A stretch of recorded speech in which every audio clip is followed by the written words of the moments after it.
de Richard Wagner. Primera parte. El oro del Rin. Una tarde de sol radiante, el río Rin, el más caudaloso de las tierras germanas, brillaba como una enorme cinta de plata entre el verde oscuro de las selvas. En la zona en que sus ondas tranquilas son interceptadas por masas rocosas de las orillas y escollos que emergen en medio de la corriente, la luz era tamizada por una tenue neblina que a manera de velo sutil envolvía el paisaje. En medio del silencio de la mañana solo se oían los gritos y las risas de las ondinas, hijas juguetonas y alegres del padre río.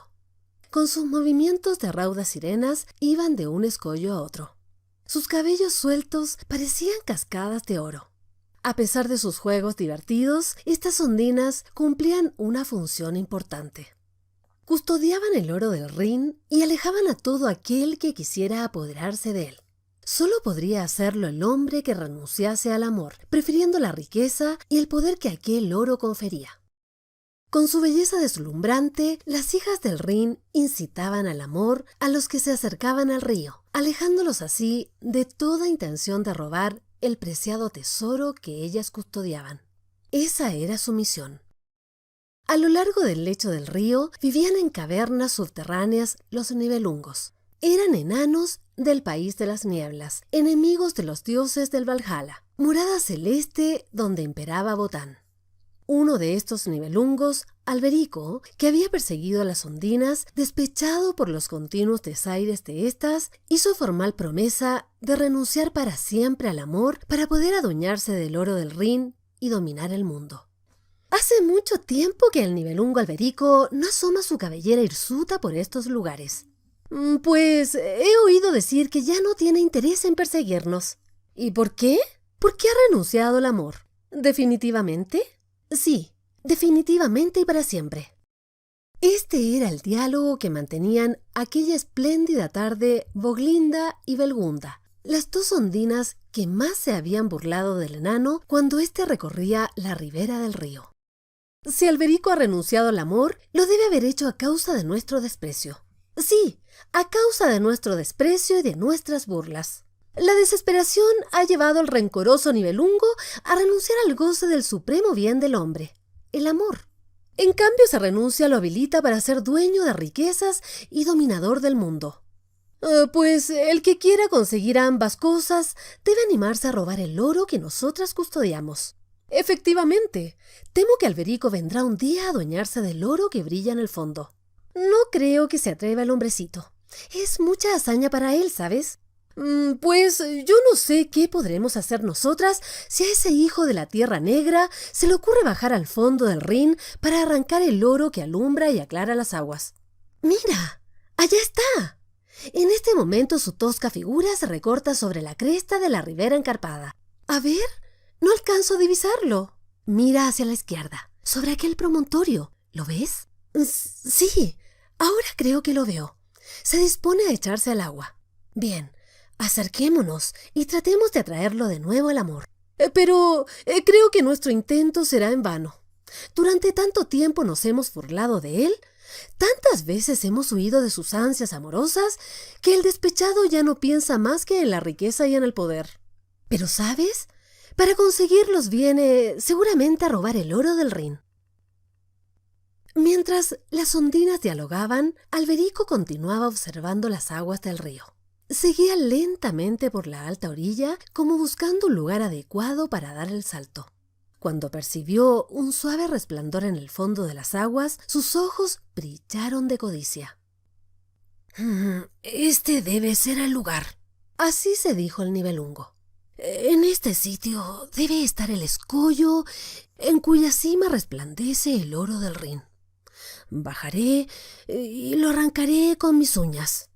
Lo llevaré a mis cavernas subterráneas, dominaré a los hombres y mi poder oscurecerá el de los orgullosos dioses del Valhalla. Así diciendo, Alberico se echó al agua y se abismó en las profundidades del río. Arrancó el tesoro y emprendió la retirada. El Valhalla. más arriba que las cimas más excelsas de los montes, más arriba que las nubes cenicientas que arremolinaba el viento de las altas cumbres, se extendía la luminosa morada de los dioses inmortales. Señor del lugar y príncipe de los dioses era el sabio y poderoso Botán. Su mirada abarcaba todo el panorama del mundo. Percibía todo cuanto ocurría en los más escondidos valles de la tierra y las más grandes profundidades del mar. Toda la extensión era como un libro abierto para él. Campos nevados y praderas de cultivo, tupidas selvas y llanuras desoladas, campos desiertos y ciudades tumultuosas. Sobre los hombros de Botán se posaban 2 cuervos de vuelo raudo. Diariamente recorrían las más diversas regiones y volvían a informar al señor del Valhalla de cuánto ocurría en el reino de los hombres. El mismo Botán descendía a veces y discurría entre los mortales. Dejaba su yelmo de oro y su pesada lanza y se disfrazaba de pobre peregrino errabundo.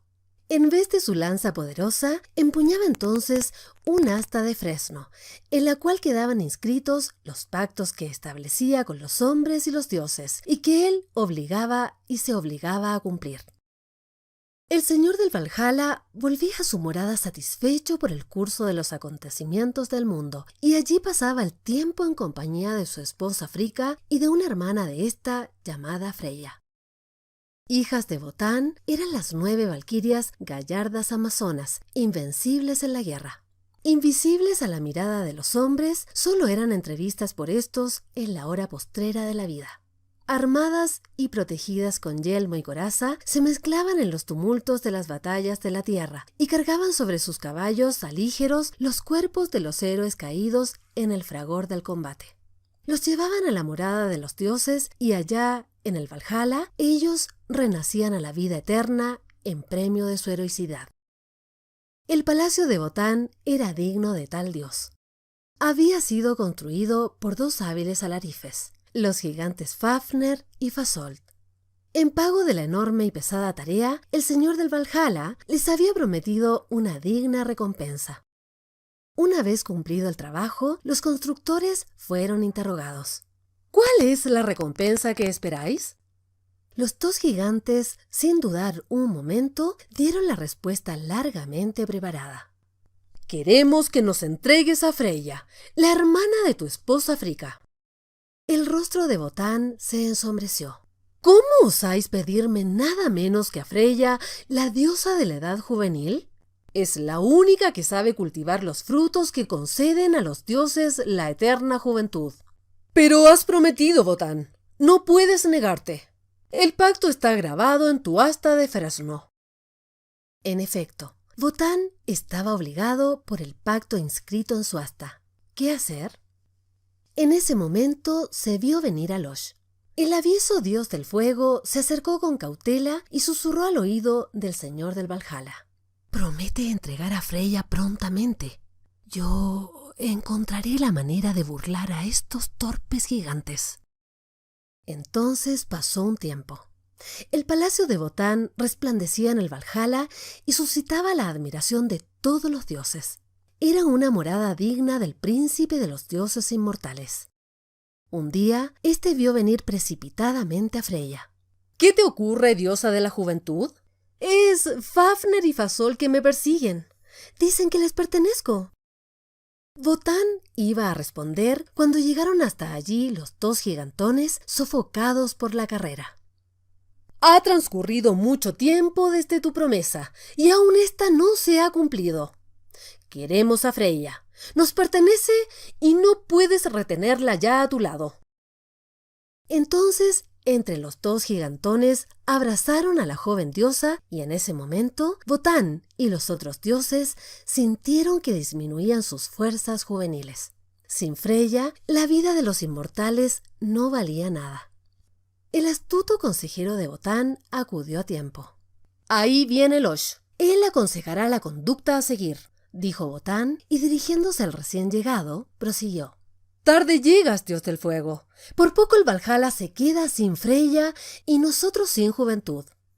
Con voz clara y tono firme, Losh respondió. Freyja no puede salir del Valhalla.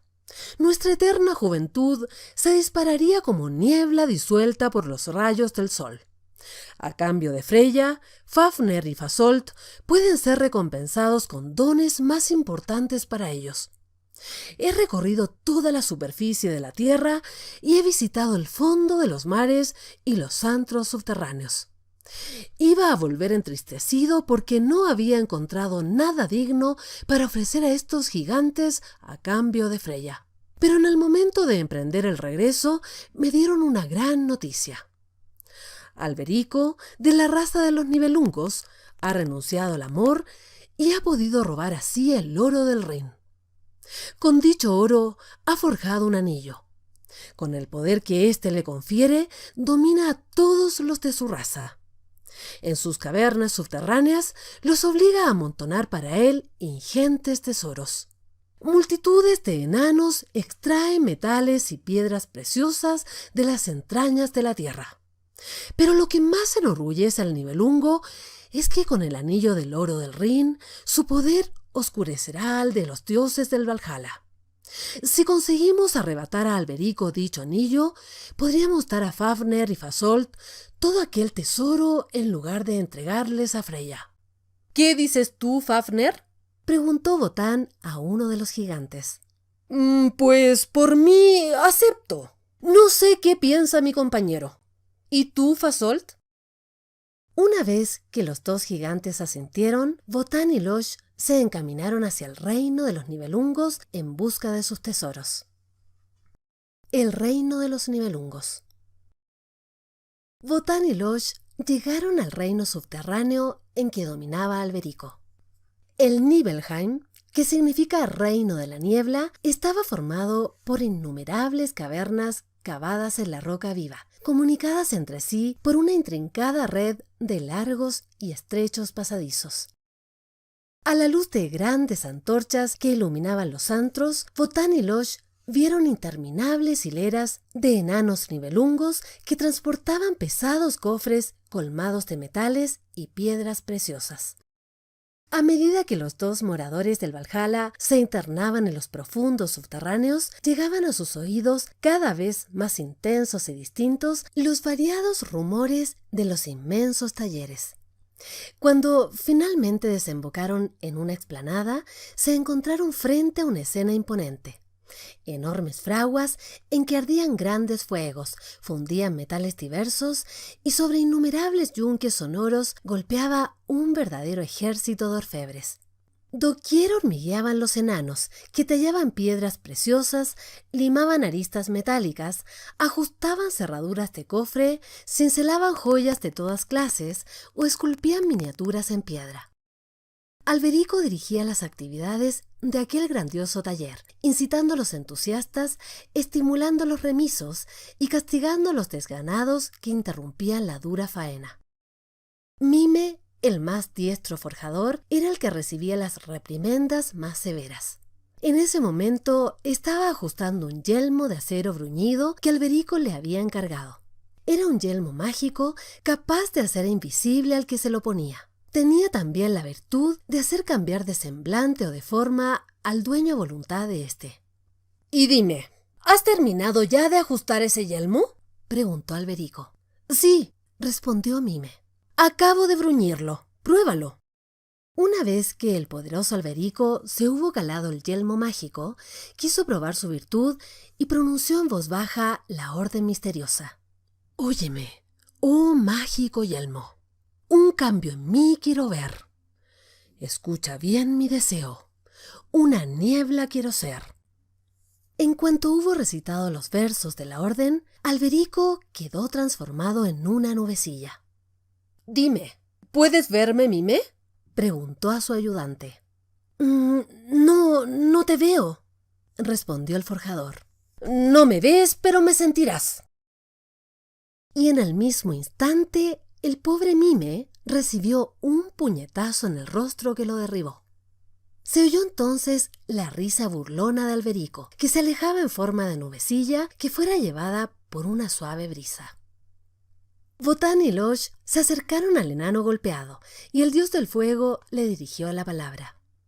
¿Cómo te encuentras, Mime? ¿Estás descansando echado sobre el duro suelo? ¿Descansando, dices? Ya no hay descanso ni tranquilidad en este reino. Todo ha cambiado desde que Alberico se ha apoderado del oro del Rin. Con ese oro maldito fue forjado un anillo y desde entonces es el amo de todos nosotros. Nada ni nadie se atreve a desafiar su poder. Mirad los tesoros que están amontonando sus esclavos. Pero, ¿por qué te ha golpeado si lo estás sirviendo sumiso y obediente? Pues, porque he tardado mucho en labrarle el yelmo mágico que me había ordenado. ¿Un yelmo mágico? ¿Y qué virtudes tiene? Pues hacer invisible al que se lo calza, o bien permitirle transformarse en otro ser. ¿En otro hombre conocido, por ejemplo? En otro hombre conocido o desconocido, en un animal grande o pequeño, en una fiera o en un corderito. ¿No habéis visto cómo se alejó de aquí Alberico transformado en una nube? En eso, Mime vio venir al amo y se incorporó un equipo de forjadores que golpeaban sobre un enorme yunque. Alberico avanzaba arrogante y prepotente. De su cintura colgaba el yelmo mágico. Al ver a Botán y a Losh, se detuvo. Con agrio acento preguntó: ¿Quiénes sois y qué queréis aquí? Ah, querido Nibelungo, la soberbia y la ingratitud no deben acompañar a los grandes y poderosos. Serías un ingrato si no reconocieses mis favores. Dime, ¿quién enciende tus fraguas? ¿Quién calienta tus antros subterráneos sino yo? Ah, eres Losh, el dios del fuego. No te había reconocido, pero todavía no me has dicho a qué has venido a mi reino. Pues la fama de tu poder y de tus riquezas nos ha traído hasta aquí. Algo hemos visto, pero estamos comprobando que ha exagerado un poco. ¿Exagerado? ¿Habéis visto las otras cavernas? ¿Habéis visto la enorme hilera de cofres repletos de joyas? ¿No veis cómo trabajan mis legiones de mineros, de fundidores, de forjadores, de cinceladores, de tallistas, de engarzadores? ¡Ah, sí, por supuesto!, interrumpió Losh con tono burlón para exasperar al Nibelungo. Ya hemos visto todo eso. Estamos enterados. ¿Y entonces? Y dinos, ¿de qué te sirve el tesoro que estás acumulando en tus cavernas subterráneas? Nadie sobre la tierra sabe nada de tus riquezas fabulosas y de tu poder extraordinario. Pues llegará el día en que se sabrá. Cuando mis tesoros sean bastantes para asombrar al mundo, serán sacados a la luz. ¡Cuánta vanidad, amigo mío! ¡Y cuánta inocencia! Con tus riquezas despertarás la envidia entre los mortales, y no faltará alguno que te mate para apoderarse de ellas. No es la primera vez que un hombre rico y poderoso ha caído bajo el puñal aleve de un asesino. ¡Ah, Dios del fuego! ¿Crees que eres el único astuto? Y bien, para que te desengañes, te diré que mis previsiones están tomadas. ¿Ves este yelmo? Basta que me cubra la cabeza con él para transformarme y hasta volverme invisible como un soplo de aire. Esas son cosas que se dicen, replicó Losh con fingida incredulidad. ¿Cosas que se dicen? Ahora verás. Y calándose el yelmo, Alberico pronunció la fórmula. Óyeme, oh mágico yelmo. Un cambio en mí quiero ver. Escucha bien mi deseo. Invisible quiero ser. La figura de Alberico desapareció de la vista de Botán y de Losh, y ambos dioses oyeron la risa del enano. Cuando éste recuperó la forma humana, preguntó con tonito irónico: ¿Fue suficiente la demostración? Y el pérfido Losh replicó: El prodigio de hacer invisible las cosas es viejo como el mundo entre nosotros. Yo quisiera ver cómo te las arreglas para transformarte en otro ser. Bien, ¿qué animal prefieres? Preguntó Alberico con petulancia. Prefiero un animal no común, un dragón, por ejemplo. Bien, serás complacido, señor incrédulo. Y calándose de nuevo el yelmo, el enano volvió a repetir la fórmula. Óyeme, oh mágico yelmo, un cambio en mí quiero ver. Escucha bien mi deseo, un gran dragón quiero ser.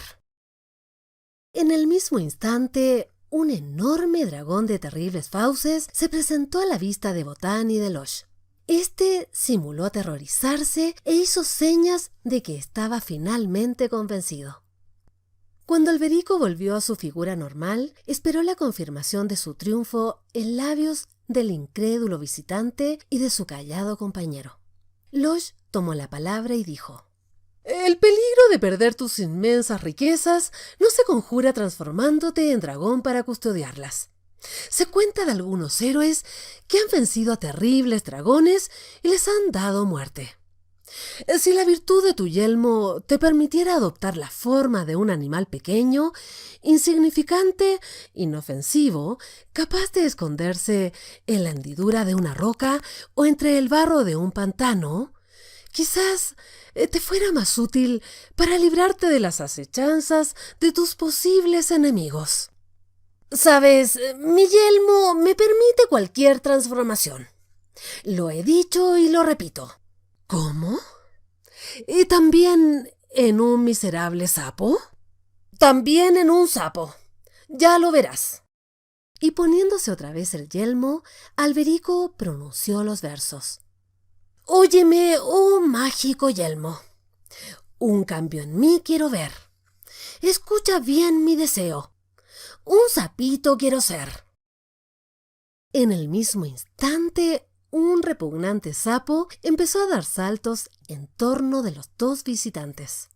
A una señal de Losh, Botán puso un pie sobre el animalito y lo inmovilizó. En cuanto éste volvió a la forma de enano, el dios del fuego le arrebató el yelmo. Alberico quedaba sujeto bajo el pie del príncipe de los dioses. Con una cuerda, Losh le ató las manos y a empujones lo sacaron fuera de su reducto subterráneo. «He aquí el mundo de los hombres al que querías dominar con tus riquezas. Contémplalo, Alberico». Así habló el dios del fuego, y el enano, implorando piedad, pidió que lo desataran. «Antes, debes pagar rescate por tu libertad. ¿Qué ofreces?» «Pues todas mis riquezas». Así se apresuró a responder el prisionero. Entre sí, Alberico pensaba: «Haciendo trabajar a los nivelungos, pronto reuniré nuevos tesoros». «Bien», asintió Losh. «Ordena a tus esclavos que acarreen tus cofres hasta el Valhalla. Para hacerme oír y obedecer, debo acercar el anillo de oro del Rin a mis labios. Desátame, pues». Interminables hileras de enanos, semejantes a un ejército de hormigas con grandes hojas a cuestas, trasladaron los cofres del nivelungo a la morada celeste de los dioses. Cuando Alberico consideró pagado su rescate, exigió la libertad. «Nada poseo ya. ¡Soltadme!». «No es verdad», replicó Losh. «Aún te queda algo». «¿Qué me queda?». «El anillo de oro». «¿El anillo que yo mismo he forjado?». «Mi vida antes que el anillo. No podéis quitármelo. Es mío, mío». Entonces tronó la voz de Botán. «¿Qué? ¿Tuyo dices? ¿Con qué oro lo forjaste? ¿Con el oro que robaste a las ondinas del Rin?». Y aferrándole la mano, el dios le arrancó violentamente la joya. «Vete, ladrón prepotente y pérfido. Húndete en la tierra negra. Ese es tu reino. Oscuro y miserable es tu destino». Al verse libre, Alberico corrió hacia una hendidura de la roca para penetrar en las entrañas de la tierra. Antes de desaparecer, se volvió hacia Botán y pronunció la siguiente maldición: «Que ese anillo que me hizo potente siempre traiga una gran desventura. Para aquel que lo luzca en su dedo, sea guía hacia la sepultura». Botán quedó preocupado por aquella maldición. Malos vientos corrían desde hacía tiempo para los dioses del Valhalla. En el mundo imperaba la discordia entre los hombres y éstos no respetaban a las deidades como en el pasado. ni veneraban a los dioses ni los temían. Más de una vez, el señor del Valhalla había tenido que bajar a la tierra y arreglar directamente muchas cuestiones surgidas por falta de entendimiento entre los hombres. Estos habían perdido la cordialidad. Los buenos sentimientos habían sido ahogados. Prevalecían las pasiones violentas y las inclinaciones torcidas. Los vicios pululaban por doquier. Y lo peor era que algunos de los dioses súbditos de Botán habían sido sorprendidos también en falta, y algunas veces en faltas graves. El mismo, el gran señor del Valhalla, el cuidador del orden, el mantenedor de la disciplina, el respaldo de la justicia, había tenido que recurrir a la violencia para cumplir sus planes. Botán pensó que la infracción a las leyes divinas iba a tener consecuencias desastrosas para el Valhalla. Con el destino no se juega. Así reflexionó. Y como permanecía mudo y no se movía de la roca sobre la cual había desposeído a Alberico con el auxilio de Losh, éste le preguntó: ¿qué haremos ahora? El tesoro del Nibelungo debe estar acumulado en la explanada del Valhalla. ¿Llamaremos a los gigantes para el trueque? Sí, respondió Botán, saliendo de su ensimismamiento. Debemos recuperar a Freyja cuanto antes. Ofreceremos a Fafner y Fasolt todas las riquezas de Alberico para que la diosa siga cultivando en el Valhalla los frutos de la eterna juventud. Al llegar a la alta morada de los dioses, Botán envió a Losh en busca de los gigantes y congregó a todos sus súbditos del Valhalla. En presencia de todos los dioses, se iba a hacer el gran trueque de Freyja por el tesoro del Nibelungo. El trueque. Cuando los dioses del Valhalla vieron el inmenso tesoro acarreado hasta allá por los Nibelungos, comprendieron el motivo del viaje de Botán y Losh al reino en que dominaba Alberico. Con aquellas riquezas era posible seducir a Fafner y a Fasolt. Estos se avendrían a entregar a Freyja a cambio de las joyas y piedras preciosas, y de tal modo la diosa podría seguir cultivando los frutos que conferían la juventud eterna a los moradores del Valhalla. Botán ordenó a Losh que llamara a los gigantes para concertar el trueque. Cuando estos vieron el ingente tesoro depositado en la espaciosa explanada del Valhalla, abrieron desmesuradamente los ojos. «Acercaos», ordenó Botán. Los gigantes se aproximaron al tesoro y el señor del Valhalla prosiguió. «¿Veis estas joyas? ¿Estas piedras preciosas? ¿Estos cofres repletos de oro? Os ofrezco todo esto en lugar de Freyja». Fasolt iba a asentir cuando fue detenido con un gesto de Fafner. Este respondió: «Grande y valioso es este tesoro de los Nibelungos, pero Freyja vale más que todas las riquezas del mundo. Ella, y solo ella, puede conferir a los dioses la eterna juventud. Desde el día en que salió del Valhalla, todos vosotros habéis envejecido un tanto. Con el transcurso de los días, vuestros rostros se cubrirán de arrugas». «¡Basta!», gritó colérico Botán. Los gigantes retrocedieron atemorizados y el dios prosiguió. «¿Pretendéis algo más que este tesoro para dejarnos a Freyja?», dijo. «Pues tengo entendido que además de las piedras preciosas, las barras de metal y las joyas cinceladas, había también un yelmo forjado por Mime».